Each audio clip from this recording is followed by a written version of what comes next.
Hey everybody, Johnny K here with Master Photography Now, and today we're going to be talking about the iPhone versus a professional camera. In this case, we'll be using a DSLR by Nikon with the latest technology, but we're just going to be using an iPhone 11, 11 Pro Max. It's got 3 cameras in it, and we're going to be comparing it to the Nikon D780 and the Nikon D850 with some really nice lenses on there, and we're going to see how it does in comparison. But before we do, please go and subscribe to Master Photography Now. Make sure you hit that bell notification icon, and go ahead, please hit a comment below so that we can talk about what you want to learn about. Tell me what you think of this video. Make sure you like the video, share this with as many people as you can, and that way we can keep growing it and learn more together. So let's take a look here. We have this old 1934 Dodge pickup truck. It's a flatbed, and I had a client who wanted me to photograph it. He actually owned it when he was a little kid, and he used to use it to deliver groceries for his local grocery store, which it actually says the grocery store right here on his door of his truck. But on the left, we have the Nikon DSLR. I believe this one was the Nikon D780. And then on the right, we have this iPhone 11 Pro Max. And so this one is the telephoto lens on the iPhone 11 Pro Max versus a 50mm Nikon lens. So if you're just looking at them here, the main thing you should probably be able to notice right away is the depth of field. So if you look at the iPhone picture, the background and the tree are all perfectly in focus. And actually, this is a really high quality shot for a phone. I mean, for something that you have with you all the time, it's pretty capable. You know, they say the best camera you have is the one that you carry with you. So if you've got this with you all the time, because everybody's addicted to their phones and they just take it everywhere, then it's really good to have. I always recommend the best phone you can afford simply for the camera, because I love taking pictures of my kids, of cool things I like, sunsets, whatever it is, you know.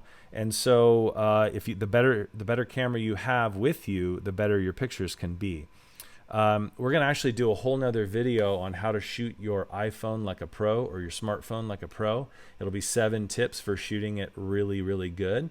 But here what we're doing today is comparing how good this is next to a professional level camera that I use on a daily and weekly basis.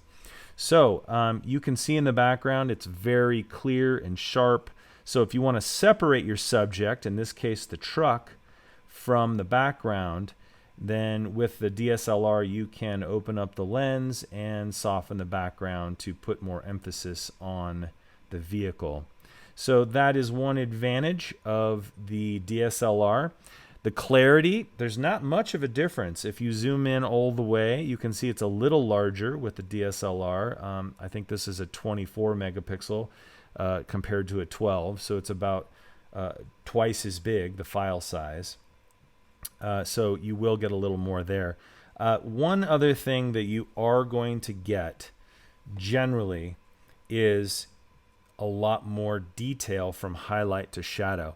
Now these phones have gotten super good with their high dynamic range setting, so they'll go and take a multiple exposure. Well, they'll get a photo for the highlights and a photo for the shadows, and it's just pop so fast that you can't notice. When they first started making these, you could notice, and sometimes you would get some blur between the highlight photo and the shadow photo that it would instantly put together.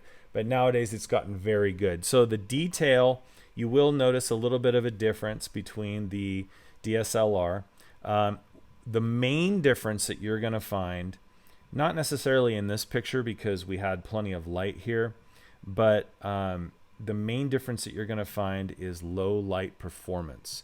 On any phone or small sensor camera or video camera, and that includes things like GoPros, any other phones, point and shoot snapshot cameras, or just basic video cameras, is they have a really small sensor in them.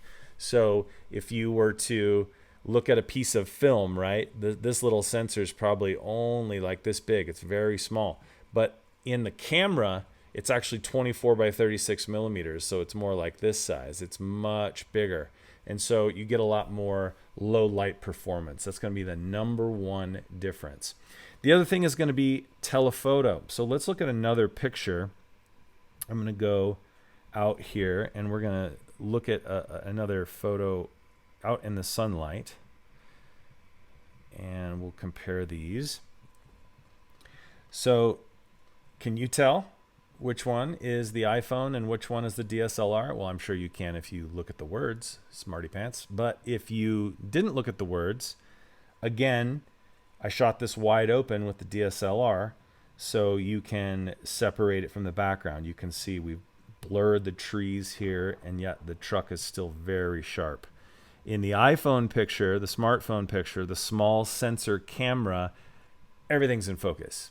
And that's kind of by design. When you have a super tiny lens with a super small sensor, you get way more in focus from front to back, more depth of field than you do with a DSLR or a large sensor camera. So if you ever shoot with a medium format camera or something like that, the depth of field is even more shallow because the optics are larger and the sensor's larger, and so it has a more shallow depth of field natively. So you can see that difference again here. And although this isn't zoomed in, it's zoomed into an 86 millimeter. I used a 70 to 200 lens. It's zoomed into 86 millimeters, so I could be back a little farther. But this one on the right, even though I used the telephoto lens on the iPhone, you can tell it's a little bit more stretched. It's not quite the pleasing perspective that we have on this telephoto lens on the right. And this is the most you can zoom in optically with the iPhone. So if you look on this camera on the iPhone, it's got 3 lenses. It's got a super wide angle, it's got a wide angle, which is considered the normal lens, and then it has what photographers would call a normal lens. It's roughly about a 50 millimeter lens, like you would buy on an old camera kit, and it's kind of roughly what your eye sees. So when you hit that portrait lens on this camera, it's really about a 50 millimeter lens. So the 50 millimeter lens is not near as much zoom as this 86 as I was using. So the perspective is going to be different and the depth of field is going to be greater. So you can see that there's a big difference in the proportion of the image. If we zoom out again, what I mean by the proportion is this bottom appears stretched and the back appears smaller, whereas in the telephoto lens the proportion feels natural and the back does not feel smaller than the front like it does over here. So hopefully you can see that. But as far as in full sunlight, my goodness, the clarity is beautiful, the color is great. It actually has good detail from highlight to shadow. It's very, very, very impressive, and that is again why I recommend buying the best phone you can for the camera, because I mean, you can get a phone for $50 or whatever, you can call somebody, or spend $100 and get one that texts really easy. But if the camera in it is junk, then it's no fun taking pictures with it. But if you spend $500, $1,000, whatever on a really nice phone with an amazing camera in it and you use it all the time, worth it. It's worth it right there. That's why I highly recommend, and I always get the best phone that I can afford just for taking pictures, even if it's just for fun stuff, because they look way better. So let's look at one more here. I'm going to go out to these other pictures. One really nice thing about the phone is it has a super wide angle on it. It has a phone that's it has a lens on it that's equivalent to a super wide angle 13 millimeter lens, which is wider than pretty much any lens I've ever had on a professional level camera. So to have that available on the phone is quite amazing. And so you can see there's distortion down here. It's curved a little bit here and on the sides because of how wide the lens is. But with any other lens, you know, just looking over the truck bed, I would not have been able to get this much of it in the image. So let's go down here. At the same time, I just wanted to compare again with you the lens perspective. So pardon me. Let me go back here. It's going nice and slow. So even though both of these I did shoot with my with the DSLR, the one on the right is more comparable to a cell phone picture because it's going to be a little wider angle with a lot more depth of field. So here you can see with the spoiler on this cool car, when you're shooting with a longer lens and a wider aperture, you actually get a much more shallow depth of field, which gives you that nice selective focus and that nice, smooth, pleasing proportion. So there is, and there are, reasons to still buy a professional camera. I say get both, but get the best phone camera you can, and when you're gonna get a nice DSLR and lenses, choose them for what you like to photograph most. Let's back up here and see if there's something else I can show you with the difference between the phone and, here we go, here's one.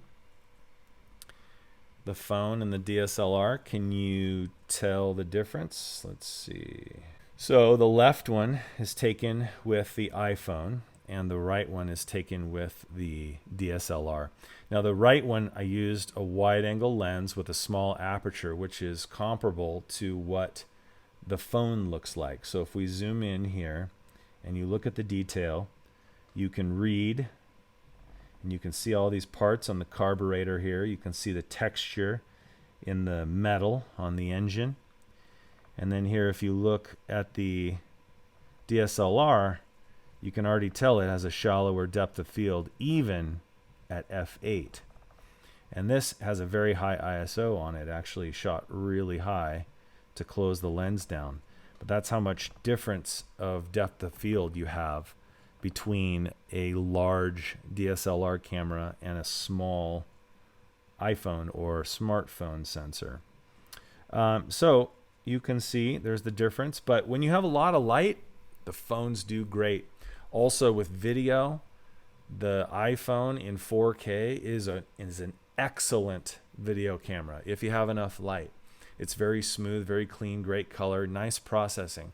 The way that these phones now, especially the iPhone in my opinion, they have a very pleasing processing that they put on the image, and that's stills or video. They have a nice warm tint, but not too warm. And they have a decent contrast ratio, but not too contrasty. So it's not over colored and it's not over contrasty, but it's a good amount. And I really appreciate all the work they've done into the processing of the image every time you tap the screen and get a picture with your phone. So is it worth it? Which one's better? You know, like I say, I think you should get both.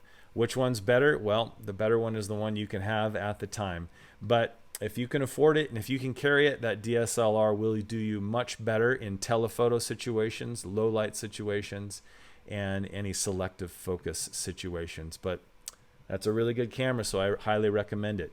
Again, thanks for watching. Please subscribe to Master Photography Now, and we'll see you soon.